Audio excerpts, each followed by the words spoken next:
నమస్కారం, eagle I ఛానల్కి స్వాగతం. నేను జీవితాంతం చేసినది, చెప్పినది, రాసినది వదిలేసి నా మరణానికి ముందు చేసిన 2 పనులనే.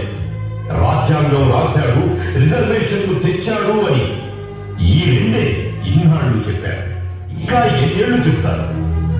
ఉలుకు పలుకు లేకుండా ఇంకా నేను ఎన్ని శతాబ్దాలు అవే వినాలి? నాలో సహనం చచ్చిపోయింది. వీళ్ళు విగ్రహావిష్కరణ పేరుతో మిమ్మల్ని పిలిచారు.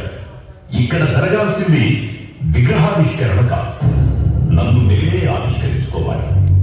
నా ఆరాటాన్ని, పోరాటాన్ని ఆవిష్కరించుకోవాలి. ఈ దేశం కోసం నేను కన్న కలల్ని, వేసిన ప్రణాళికల్ని ఆవిష్కరించుకోవాలి.